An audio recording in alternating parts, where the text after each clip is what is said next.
Vamos a leer 3 o 4 preguntas para que Pedro pueda responder. Hicimos unas preguntas escritas del público. Dice, teniendo en cuenta la escalada que está haciendo la derecha en Latinoamérica, ¿cómo piensa usted que influirían las elecciones en Estados Unidos dependiendo de quién triunfe? Hay una que dice si es muy exagerado llamar Plan Cóndor 2 a lo que está ocurriendo. Hay una que dice el gobierno del presidente Mau y su política para Medio Oriente. Me imagino que debe ser la política exterior de Macri respecto al Medio Oriente. ¿Cuál es la intervención de la Embajada de Estados Unidos en las crisis actuales de Sudamérica? A ver, primero yo no tengo la respuesta para todo. Yo estoy tratando de analizar con los elementos de juicio que yo tengo una determinada realidad. Parto de algunos elementos de juicio, tal vez otros se me escapen. Lo de Estados Unidos es fácil de responder porque todavía no vemos el resultado electoral, por lo tanto no sabemos quién va a ganar. Una vez que gane alguno, podemos determinar de qué se trata. Yo siempre digo que frente a un proceso electoral hay que esperar, primero, a ver quién gana, después, por cuánto, después cómo forma gobierno, después qué anuncia y después en la práctica. Lo mismo lo digo respecto de Brasil, porque esto es muy reciente. Primero había que esperar a ver qué pasaba con Dilma, después había que esperar a ver qué gabinete formaba, gabinete clarísimo, conservador, el rey de la soja, sin mujeres, sin blancos, sin negros, sin mulatos, todo un símbolo de lo que es ese gabinete. Después había que esperar los anuncios, y los anuncios fueron muy claros, vamos a tratar de privatizar todo lo que podamos privatizar y vamos a tomar las medidas impopulares que haya que tomar, por supuesto, declarando que todos los planes sociales los vamos a mantener. Sabemos que esto se congela tan fácil, se ponen tantas restricciones y después se dice, no, pero si está todo bien, como la plata a las universidades, ¿no? No, pero si vamos a darle plata a las universidades, dicen y después a cuentagotas te la retasean, te llegan 4 meses tarde, la partida se perdió en el medio, no, ahora no, después está destinada a otra. No, pero con las universidades todo bien, ¿no? Esto... ¿Qué es esto de universidades por todos lados? Claro, bueno, este es otro problema, ¿no? Encima hay tantas universidades.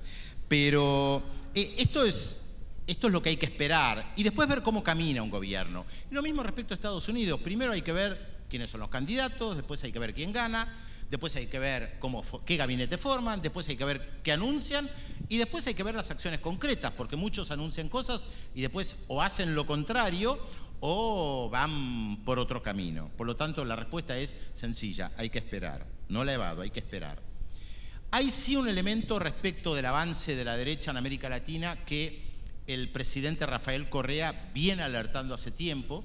Yo tuve la oportunidad de hacerle más de una entrevista en Ecuador y no digo discutir con él, porque reitero, a mí no me gusta discutir con un entrevistado, pero sí interpelarlo un poco, problematizarlo, porque ya hace un tiempo atrás él hablaba de restauración conservadora. Y a mí me parecía, en el momento que lo planteaba, 1 año y medio, 2 años atrás, un poco exagerado. Pero tal vez Correa, que tenía una visión global de la región desde la política, podía ver cosas que yo no veía, o daba una respuesta más política que analítica. Y los políticos muchas veces tienen esa virtud de poder entender desde la política cosas que desde el análisis más frío, más de afuera, a veces es difícil de comprender. Y al revés, a veces el análisis desapasionado desde afuera permite comprender cosas que los políticos no pueden ver. Por eso tantas veces los políticos y las políticas cometen errores acá y en la China, porque tienen una visión muy particular de la realidad y cuando alguien desde afuera les dice ojo, están cebados, miren lo que está pasando, ellos están tan convencidos de lo que están haciendo que no pueden escuchar. Y esto pasa en todo el mundo y a veces lleva a errores muy graves en la política. Y Rafael Correa alertaba la restauración conservadora, insistía, la restauración conservadora que está en marcha. Y uno se preguntaba, ¿dónde? En Argentina todavía estaba Cristina Fernández, en Brasil estaba Dilma, él en Ecuador, Maduro En Venezuela, bueno, ¿dónde está la restauración conservadora? Paraguay, Honduras, sí, pero bueno, no son tan importantes, sin desmerecer, por supuesto, a Paraguay y Honduras. En el contexto latinoamericano no tienen el mismo peso que la Argentina o Brasil, pero por algo Rafael Correa estuvo en el avión para tratar de que Zelaya regresara, porque tal vez él tenía una visión que le permitía comprender esto. Y yo recuerdo que en una de las entrevistas, un poco con respeto, reitero, lo interpelé respecto de esto y él insistía con la restauración conservadora.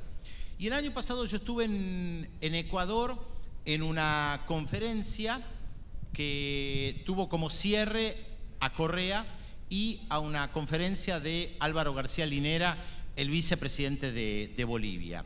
Y yo recuerdo que volví de la conferencia y lo comenté en el noticiero de la televisión pública, que Álvaro García Linera le daba una vuelta de tuerca respecto de la alarma de la restauración conservadora, porque Correa lo planteaba más desde, ojo, se viene la restauración conservadora, pero Álvaro García Linera planteaba, movilicémonos para frenar la restauración conservadora.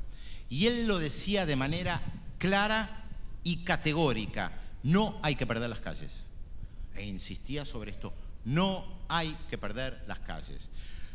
Esto no quiere decir que lo pueda hacer bien, él tiene serias dificultades para movilizar a Alianza País, su partido y a los que apoyan la revolución ciudadana que él lidera. Pero, perdón, sí, en el caso de Correa es difícil, incluso en el caso de Bolivia es difícil. Ahora, ¿por qué alertaba frente a esto? Porque la política no se hace solamente en la televisión, la política no se hace solamente a través de entrevistas en un diario, en una radio o con sectores empresariales.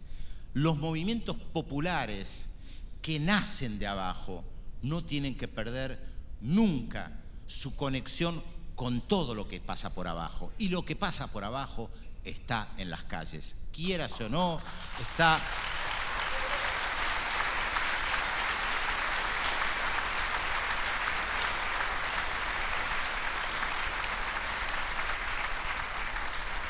Está en las plazas, está en las movilizaciones, está en el boca a boca, en el abrazo, en ir juntos a una marcha, como fuere. Es verdad que la derecha latinoamericana, que por lo general los políticos progresistas no estudian y subestiman, entendió también que hay otras formas de hacer política no menos eficaces y que no hay que guiarse solamente por lo que pasa en las calles. Una alerta fue en las elecciones a la Asamblea Nacional en Venezuela. Yo recuerdo que esto lo discutí con Eduardo Aliberti en el programa Marca Radio los sábados, porque él decía, yo hace poco volví de Venezuela y en Venezuela la derecha no puede mover a nadie. Y yo le decía, ojo, están armando política desde otro lugar. Es verdad, el chavismo ha hecho una gran movilización antes de las elecciones, pero esto no implica que eso es garantía de ganar. La derecha está utilizando otros recursos. El problema es que los sectores progresistas, por lo general, no saben cómo actúan, porque tienen otro lenguaje, porque tienen otra tradición, porque tienen otra formación política. Entonces, se menosprecia al marketing que proviene de los Estados Unidos, se habla de hegemonía, se estudia Gramsci, y no se estudia a los teóricos como Durán Barba, que tienen otra forma de hacer política y que no son menos inteligentes por no haber leído a Gramsci, aunque él seguramente lo leyó y otros consejeros norteamericanos no lo habrán leído. Pero para los movimientos populares, volviendo a lo que planteaba Álvaro García Linera, perder las calles es fundamental. Y esto le pasó al PT. El PT, al tejer esa alianza con el PMDB, este famoso salvavidas que se convierte de plomo, y llevar adelante políticas que no eran populares y poner al frente del Banco Central a un neoliberal, que hoy es el ministro de Economía de Temer, y al poner al frente del Ministerio de Economía a un neoliberal como Levy, como puso Dilma Rousseff al asumir su segundo mandato, provoca reacciones adversas en los movimientos populares que históricamente bancaron al PT, que crearon al PT, que desarrollaron al PT. Entonces, cuando vos prometés reforma agraria y históricamente sos parte de las movilizaciones con el movimiento de los sin tierra y no llevas adelante la reforma agraria, perdés una gran parte de tu base social que desilusionada vuelve a las casas y no lográs movilizarla porque no se van a mover para defender un modelo que está repleto de neoliberales y que no cumple con las promesas hacia aquellos que siempre estuvieron. Y claro, desde el poder dicen, y la política es así, hay que negociar, no podemos llevar adelante todo lo que queremos, porque al negociar uno tiene que ceder. Es verdad, pero ahí hay una tensión en la política muy difícil de resolver. Que ahora los movimientos populares en Brasil, los movimientos sociales, en los últimos meses se dieron cuenta que ahora es a todo o nada, que ahora ya no se trataba de defender a un economista neoliberal que había puesto Dilma.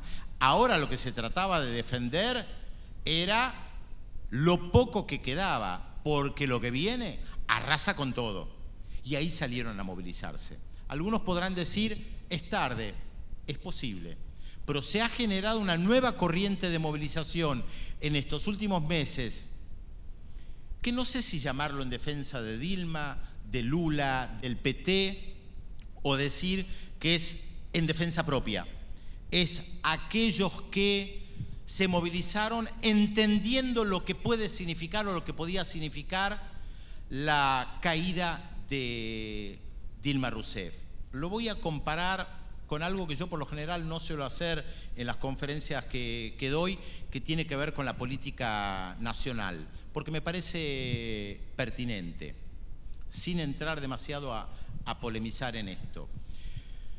En la última fase de la segunda vuelta hubo mucha gente que, poca, gente que salió a tomar las calles a favor de Scioli. Mucha gente que nunca hubiera votado a Scioli, que consideraba que Scioli era tal vez el sector más de derecha dentro del amplio peronismo, kirchnerismo, Frente para la Victoria, no importa cómo lo llamemos. Yo cuando veía eso, mi análisis es, esto es en defensa propia.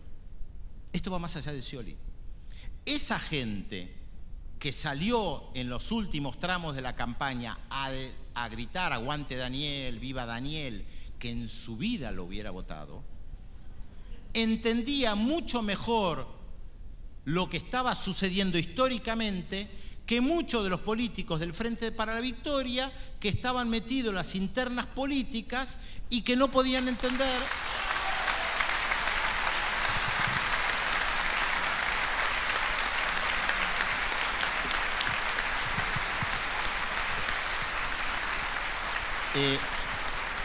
aclaro que no lo hago con ánimo de ser ni despectivo, ni peyorativo, bueno, sí, respecto de nadie. Estoy analizando una realidad como yo la entendía, que mientras algunos estaban en el chiquitaje, otros entendían que lo que se jugaba era otra cosa, que Macri ganara, con todo lo que eso implica. Y creo que en Brasil, me voy de la Argentina y vuelvo a Brasil, creo que los que se movilizaron en Brasil entendieron lo histórico de lo que implicaba que aparten a Dilma Rousseff del poder y que la restauración conservadora va en serio, porque la derecha en muchas cosas no duda, ¿eh? Estos sí van por todo. No tienen remilgos de que no hay que tocar, que no se puede, que a ver qué van a decir los medios de comunicación, que algunos sectores, que esto, que lo otro, entonces no tocamos aquí, no tocamos allá, porque no queremos irritar. No, la derecha va por todo y va en serio. Y de la noche a la mañana la ley de medios no existe más. Punto, y a llorar a la iglesia. Y en Brasil pasa exactamente lo mismo. Temer de la noche a la mañana puede dar un giro de 180 grados y destruir todo aquello que se construyó, porque lo sabemos, destruir es mucho más fácil que construir. Ahora bien, yo no creo que la restauración conservadora esté digitada de los Estados Unidos. Yo no creo mucho en las teorías conspirativas, aunque siempre digo esto como las brujas. No creo en las brujas, pero que las hay, las hay. Yo no creo que desde el Departamento de Estado se esté digitando la política latinoamericana para golpes de Estado, destituciones y todos los etcéteras que nosotros querramos agregar. Ahora bien, hay algo que yo repito desde siempre y que cuando algunos creen que Estados Unidos, para no utilizar la definición el imperialismo, pero que Estados Unidos se descuida o se duerme o descansa, mi respuesta es siempre la misma. El Departamento de Estado, la CIA, Estados Unidos, nunca, nunca, nunca, nunca, nunca descansan. Aún en los momentos que ustedes creen que están mirando para otro lado, siguen mirando para acá. Pero no porque yo crea que son maléficos, diabólicos, sino porque son la primera potencia mundial y siguen pensando que este es su país y tienen intereses políticos, económicos, militares. Van más allá de si son buena o mala gente. No es el tema para discutir si Obama es un buen tipo o es un mal tipo. Y esto yo lo discutía al comienzo de este siglo, cuando muchos decían Estados Unidos está demasiado involucrado en Afganistán y en Irak. Y me cansé de decir, no es así. Estados Unidos no abandonó a América Latina. Es un error pensar que esto es así. Miren la cantidad de bases militares que tiene Estados Unidos en la región. Lean el libro de mi compañera de División 7 Internacional, Thelma Luzani, a la cual también apartaron del programa, que escribió sobre las bases militares. Miren el Plan Colombia, miren el bloqueo de Estados Unidos a Cuba, decía yo hace 10 años. Miren cómo articulan las oposiciones políticas en cada uno de los países. Claro, esto no sale en los grandes medios de comunicación. En una de las últimas elecciones en Nicaragua, la última gran reunión para unificar a la oposición en contra de Daniel Ortega se hizo en la casa del embajador de los Estados Unidos. No descubro ningún secreto, salió en todos los diarios nicaragüenses al día siguiente. O sea, estaban articulando la oposición. Y esto antes de que supiéramos de los Wikileaks.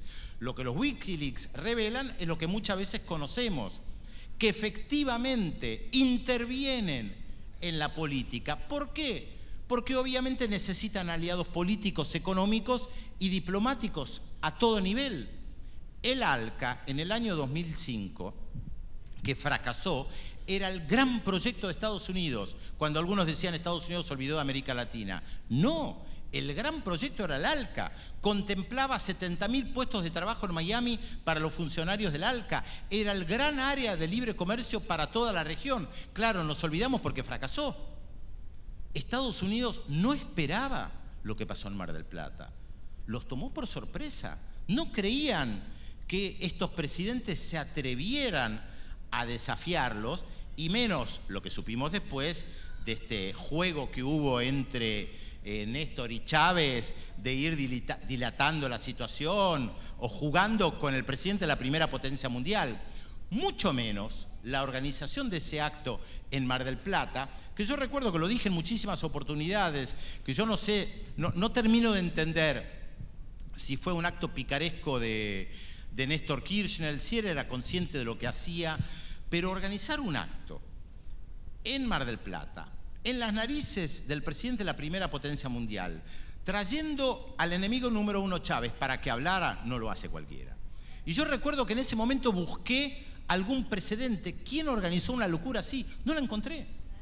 Y yo no conocía a Néstor Kirchner personalmente, pero me parecía, por testimonios que he escuchado, por muchos actos, que le gustaba jugar con esto de la picaresca, este juego pícaro de vamos a joderlo. Que seguramente habrá sido el diálogo de él con Chávez. Vamos a joderlo, estirá vos, yo estiro acá, hacemos esto. El acto en Mar del Plata fue increíble. Y el ALCA fracasó ahí. Y yo creo que en ese momento lo que le pasó a Estados Unidos es que estuvieron sorprendidos y se quedaron sin una estrategia continental. Esto no implica que no miraran más lo que pasaba en la región, pero se quedaron sin una estrategia continental. Por ahí venía la mano de los acuerdos de libre comercio con cada país por separado, pero se encontraron con algo inesperado. Un conjunto de presidentes que les decía, no, momento, un conjunto de presidentes que después arma un Consejo de Defensa suramericano, un conjunto de presidentes que después plantea el tema del Banco del Sur, aunque no surgiera, un conjunto de presidentes que en Naciones Unidas plantea un mundo mucho más abierto y multilateral en serio, que hace jugar en la región a Rusia y a China, que los desafía. Esto no se lo esperaban, pero claro, estamos frente a la primera potencia mundial que tiene recursos de todo tipo, económicos, políticos, comunicacionales, y que tienen la sabiduría de ser la primera potencia mundial, de poder articular a veces oposiciones políticas que no son fáciles de descubrir. Los norteamericanos son muy inteligentes. Cuando ponen dinero en las famosas ONGs que dan educación democrática, lo hacen de una manera muy inteligente. Cuando ellos financiaban todas estas ONG en Venezuela que enseñaban democracia, el objetivo obviamente era derrocar a Chávez. Ahora, no es que estas organizaciones que enseñaban democracia decían hay que tumbar a Chávez. Lo que enseñaban eran mecanismos de educación y formación democrática que llevaban a la conclusión de que había que movilizarse en contra de este que no era democrático. Son muy inteligentes y además tienen estas contradicciones donde uno puede encontrar a un Donald Trump y un pensamiento, voy a usar una palabra que no me gusta, que no suelo utilizar en público, pero la utilizo igual, y un pensamiento troglodita en muchas cosas, y por el otro lado tienen algunos de los pensamientos más liberales y avanzados. Estados Unidos siempre tiene esa contradicción. Tenía al Ku Klux Klan funcionando mientras se desarrollaba el movimiento feminista de lo más avanzado que había sobre la tierra. Y en un mismo país convivían esas dos cosas. Esto que se dice de la costa este y oeste, Nueva York, California, por un lado, y el centro profundo conservador. Bueno, eso es Estados Unidos. Y en el Departamento de Estado también están esas contradicciones. Se apoya una dictadura brutal como la Argentina, pero hay funcionarios en la Embajada Argentina que ayudan a salvar gente. Bueno, hay matices, no es un bloque homogéneo. Ahora, reitero lo que dije antes. Yo no creo en las conspiraciones, yo no creo que esta restauración conservadora esté digitada en el Departamento de Estado, pero sin lugar a dudas que están celebrando que haya gobiernos de derecha en América Latina con los cuales van a tener una relación privilegiada en lo económico, en lo político, en lo diplomático, que van a votar con ellos. Y con esto cierro con una de las preguntas respecto de Medio Oriente, que la verdad no lo sé todavía, el gobierno de Mauricio Macri es muy reciente como para poder pensar cuál va a ser la política hacia Medio Oriente, pero uno puede suponer algunas cosas, que van a tener una política mucho más pro-israelí de la que tenía el gobierno anterior, y que probablemente congelen un poco o mucho la relación con la Autoridad Nacional Palestina que el gobierno anterior había aceitado. Y esto, por supuesto, que a los norteamericanos los pone contentos.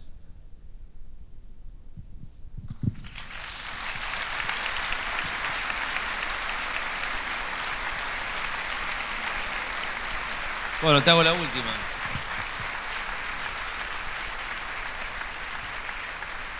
Hay 2 o 3 preguntas más.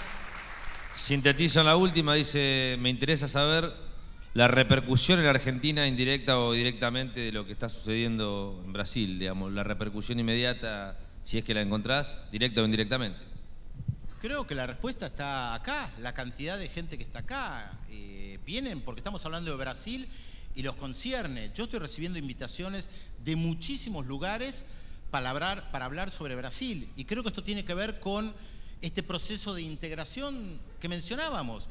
15 años atrás yo daba una conferencia perdida sobre Brasil o sobre América Latina. Difícilmente me convocaran, y hoy interesa y quieren que hablemos de Brasil, de América Latina y de Ecuador y de Evo Morales. Creo que esa es la respuesta más clara de lo que pasó en estos últimos 15 años en la Argentina y en gran parte de la región, el interés por la política internacional que yo antes no encontraba y que hoy mucha gente dice que le interesa la política internacional, que quiere estudiar relaciones internacionales, que se interesa por lo que pasa en Bolivia, en Ecuador. Eso a mí me parece fantástico y creo que, reitero, la presencia de ustedes es la mejor respuesta a esta pregunta. Bueno,